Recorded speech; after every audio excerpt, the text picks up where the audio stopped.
Well, good morning, everybody. This is the Loopy Project Guy, and today we're going to be talking about building a little covering for our propane generator. If you follow some of my videos, you will have perhaps seen the building of my off-grid cabin.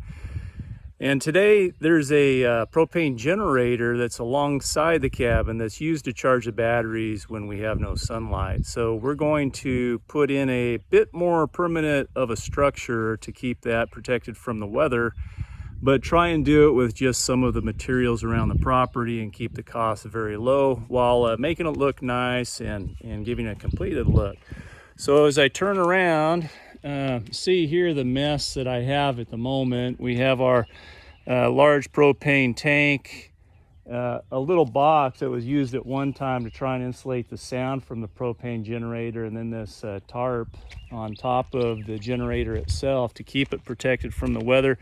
Not a very ideal look, kind of junky, so we're going to do something about that today. Okay, so we're going to use, in this particular area of the country, we have a lot of cedar trees. So I've cut down some random sizes and lengths of cedar posts here, and we'll be using them to construct the covering for the generator. But as I've mentioned in the design of the cabin, the first stage of the project is always to think about what your goals and objectives are going to be for the project and to put together a little design. So I'm going to show you just a little sketch I put together. We didn't use CAD in this case. That would be overkill for something like this. So I've just kind of sketched out on a notepad here some of the highlights of the design. And here it is, not much to it. So it'll be a little covering that is 7'10" in length, about 6 foot wide, about 6 foot tall, with a traditional peaked roof on it. And we can either put tin on the roofing or we can use tarps. We could put metal siding on the sides if we want to eventually close it out. We're not going to worry about that, however. I came up with a 7'10" length because typical tin roofing panels are 2 foot wide when they're set, and to make sure I have a little hangover on either side and don't have to do much trim work, the 7'10" length works out just right.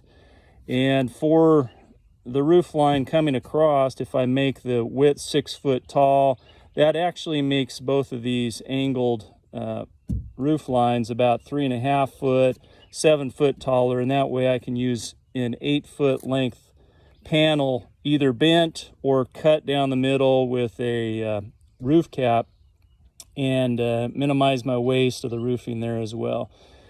For the poles on the side, I'm only going to sink those into the ground about 1 foot, and I'll put a little concrete around them. I'm not going to overdo it with that in case I want to remove this at some point.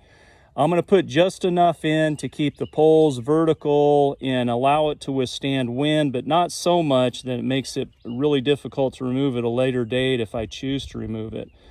So that's all there is to the design. We're going to get on with some of the project build now. Using the dimensions I just talked about, the first step in the process I'll use today is to build what is equivalent to the top plate in a traditional cabin or house build.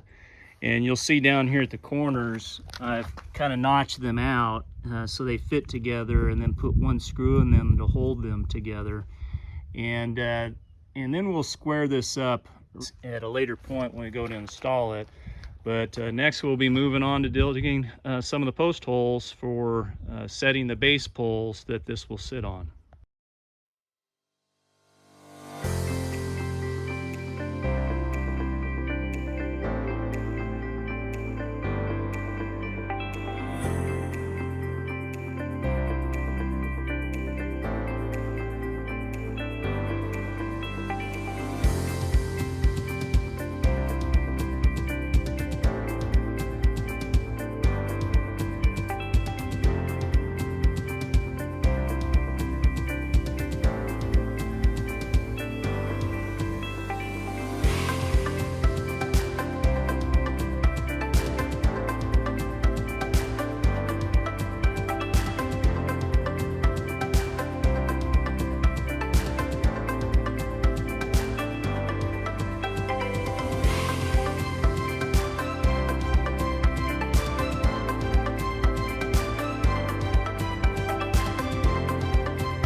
time to put in our ridgepole.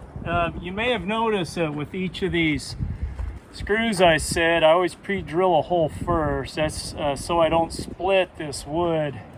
You split it, it's just not as strong of a connection and you'll regret it later. So it's worth pre-drilling these holes.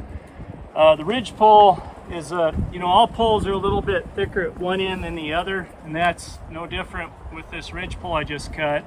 I cut it about 2 inches longer than the top plates, so it'll hang over just a little bit, which is just fine.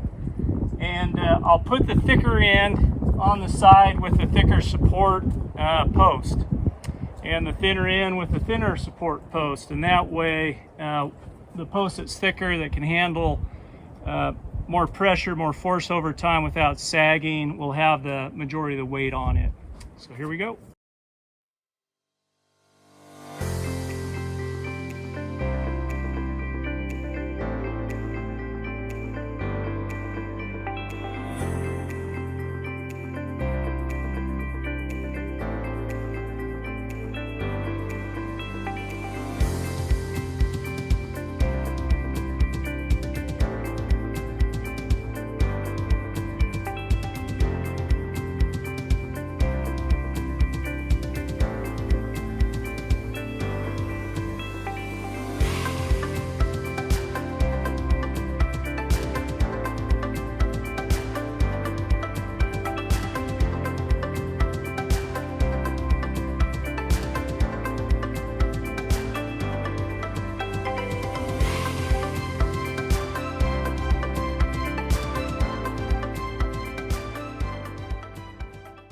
Okay, the rafters are up and secured to the ridgepole and secured to the top plates, and all looks fine.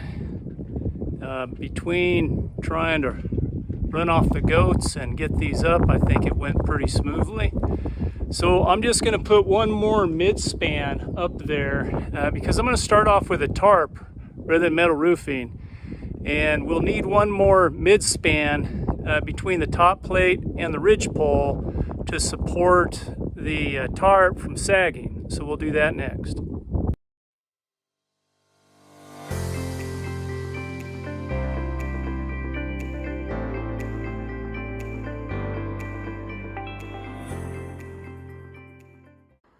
So there you are, the framing is all complete. This project took about 5 hours to complete from start to finish. And I call it the rustic cedar pole shed. So at the moment it's just a covering for the generator, but it will turn into a shed as soon as I put a little metal roof on top of it and metal siding around it. So the reason I want to do that, you can see that there's plenty of sunshine still getting to the generator, and I like the idea of using it a little bit for soundproofing as well. So if I put those metal sides on it and put some insulation on the inside walls, that will certainly help with that. Now, a couple other things you may want to consider with something like this is I elected not to do it, but you could put some angle braces in these corners, and that would strengthen the shed even more. In our case, we really didn't need that, so I did not do it. I had this tarp that was hanging over the generator before, and I just elected to reuse it and put it up there temporarily to cover the generator from at least the rain. It doesn't, as you can see, protect it from the sun at the moment. But everything went fine, it went quick, and it's a good little structure. So it cleaned up the area well, and I'm glad that we've got that part of the project done. The tin siding will be next. So hope you enjoyed this video. If you did, please give me a thumbs up and subscribe to my channel. This is a Loopy Project Guy. Until next time, bless you.